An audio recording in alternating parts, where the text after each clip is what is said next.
14-year-old in custody following the shooting death of a 9-year-old girl in St. James. A search now on to recover the firearm. Good evening and thank you so much for joining us for Primetime News on air and online at onesportmedia.com. I'm Racquel Jones. Also this evening, more protest in Cheapside, St. Elizabeth, a week after the killing of a resident. And a concern about the cost of food and its availability in Clarendon following recent flooding. There's also a Saturday sports special within this newscast, so stay with us. The news in detail right after this break.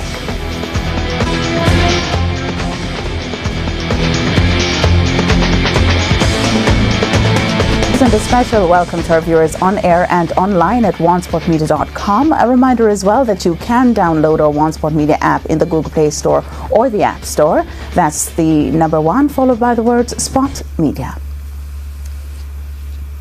A 14-year-old boy is now in custody in connection with the shooting death of a 9-year-old girl. The incident occurred in St. James, where a search is now on to recover the firearm. Dara Smith reports. Grief in the Hendon Norwood community in St. James after 9-year-old Kayla Bailey was shot and killed at her home by a 14-year-old boy yesterday afternoon. What could have led to this killing? Investigators are now trying to put together the pieces. They now have in custody the teen who reportedly pulled the trigger. Residents are reporting that about 4 Friday afternoon, Kayla was at home when an explosion was heard. Residents reported seeing the teenager running from the house. Kayla was taken to the Cornwall Regional Hospital. Her dad, Michael, was at work when he heard the news. He rushed to the hospital hoping for some good news, but that did not come. Kayla died while undergoing surgery. Everywhere I go, I see one daughter. I see a younger girl. So she cling to me. And I see nobody, so I good for him. I pay high marks, me little daughter. And the little daughter come kill my little daughter. Head of the St. James Police, Senior Superintendent Marlon Nesbeth, says investigators have fast-tracked their probe into the incident. He said the teenager and other persons connected to the case will be interviewed. The police, however, have not yet seized the firearm used in the incident. SSP Nesbeth says the police believe persons within the area have taken possession of the gun, adding that operations will continue to retrieve it. He noted that the incident points to the proliferation of firearms in the country. That era of Beverly is Norwood is no exception. I remember some months ago in the Norwood space, a 14-year-old in fact shot another with a weapon that also was killed, and that in that instance the firearm was also recovered. But we have issues with guns in St. James and certainly all over the island. He's appealing to those with information on the location of illegal weapons to contact the police. Dara Smith, TVJ News. The body of a 17-year-old student of the Christiana High School in Manchester was this morning recovered from the Hectors River. He has been identified as Tristan Brown. Reports are that about midday yesterday, Tristan and a group of friends went for a swim in the river at the border of Manchester and Trelawney. It's reported that he got into difficulties and drowned. Caretaker for the Craighead Division, Gary Rowe, explained that residents were alerted to the incident. They went in search of the teen but were forced to abandon the search. Did not have the necessary equipment or the expertise to pull the body from the water, and so we had to abandon the search until this morning, which for me is a disappointment. This morning when we got there, we were there 2 hours before I called the police and they said they were in dialogue with the fire station. The teen's body was found minutes after 9 this morning. Mr. Rowe is now making an appeal for counselling for the youngsters who witnessed the incident. In the meantime, family members have described Tristan as very loving and obedient. A plea is being made this evening to individuals who witnessed the killing of St. Elizabeth resident Haley Clacken to come forward and give a statement. The plea comes from family members and residents who took to the streets on Friday demanding justice for Haley. TVJ's Dara Smith reports.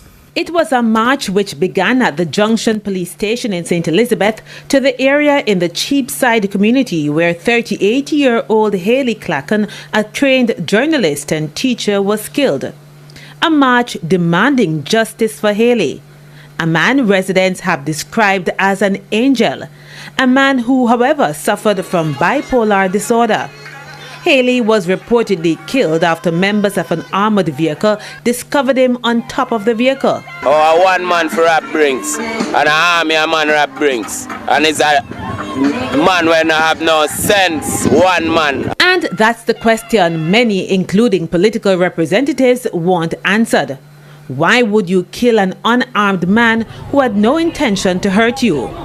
Member of Parliament for South East St. Elizabeth, Franklin Witter, told TVJ News that a week after the June 23 incident, the community remains tense. And being a member of this community and someone who knows Mr. Clackin very well and the family, I know that he was a decent and honest young man. And I think that we really need to show Jamaica that we are in support of this family, because I think what happened was really, really unfortunate.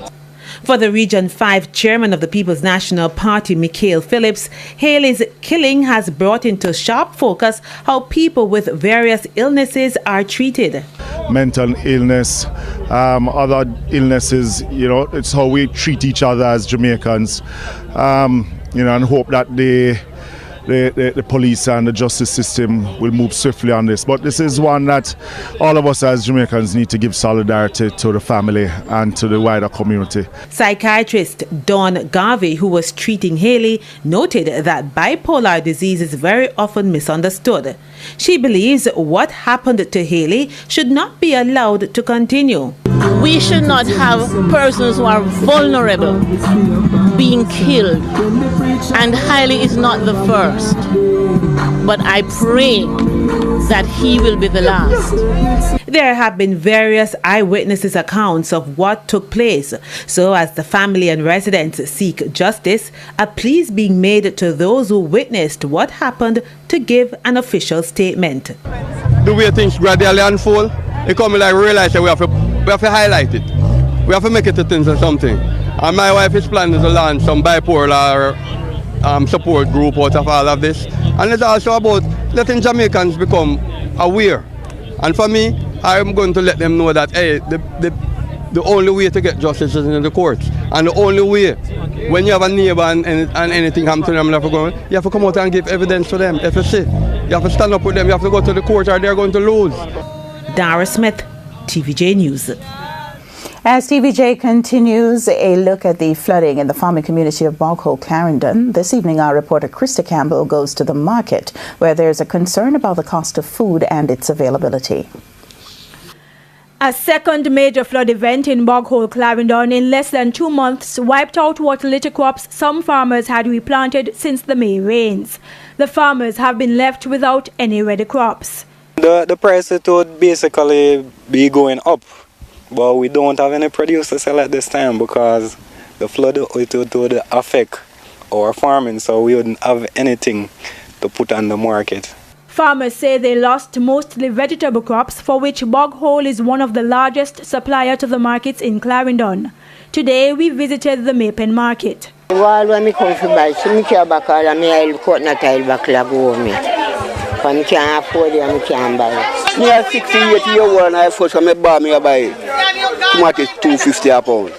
I can't believe. I used to use $2,000 buy a 4, I have to use buy in one bag them even little to go home. A person would buy 100 pounds of cabbage. They only buy 10 pounds. That's what, see them over there. I have a lot of cabbage over there, so in a bag. But exactly how high are food prices? Sweet pepper move from 50. That some people say 300, some say 250. Tomato move from 50 to 250 second right now. Onion and scallion and garlic are top price. $400 a pound. Scallion scarce, sweet pepper scarce, tomato scarce because they can't take rainfall. You understand? Because when the rainfall hard, they right now have sweet pepper, right now have tomato. And spoil off the scallion. So that's why the things are there right now. Vendors say it's been difficult getting transportation to bring their produce to the market to sell because of the condition of the roads following the heavy rains. And even with an increase in prices, some vendors say they're not making much profit. They normally buy everybody a cut down, like half pound, everybody a quarter pound. Well, you can't buy with quarter pound in a market and then 1 quarter pound. Fertilizer there, carrot seed there, everything there. So when there's something in there, and so me make piece of food.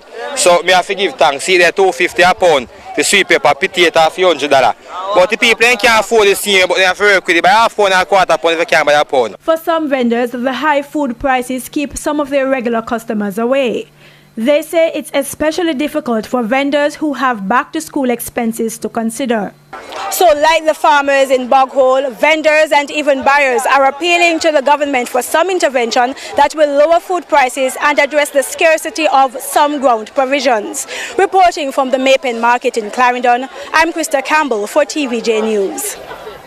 A 37-year-old woman died in a motor vehicle crash on the Maypen bypass in Clarendon this morning. She has been identified as Anne-Marie Rose from Fraser's Content in Spanish Town, St. Catherine. Miss Rose and her partner, Everton MacDonald, were passengers in the vehicle when it ran off the bridge onto the Glenmuir Road below.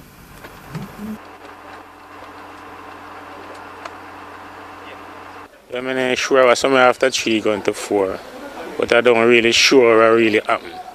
But I know I don't see the car. I flick over, you know. Really not because the accident police will see the same time and a couple of people come on the same time and get quick assistance from police and a couple of car people was passing by.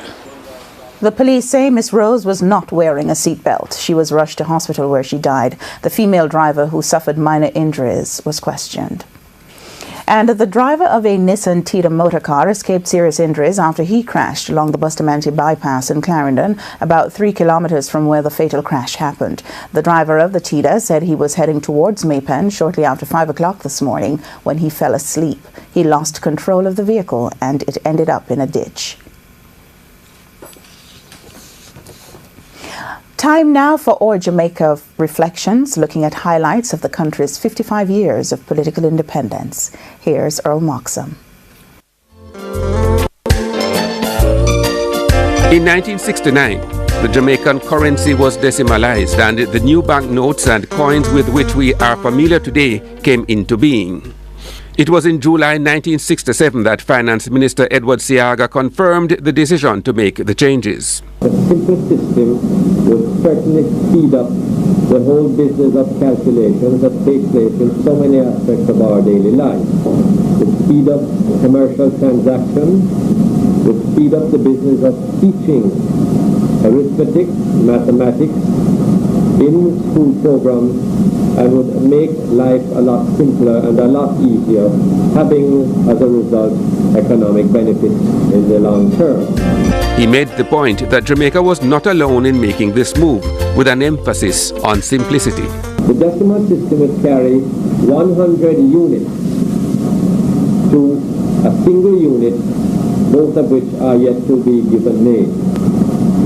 It will then break down into units of tens and units of fives, which would have very simple multiplication and divisional factors.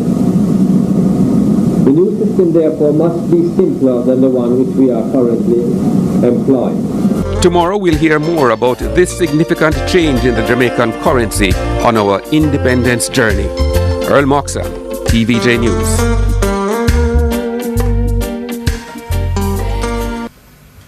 Stay with us for international news right after this break.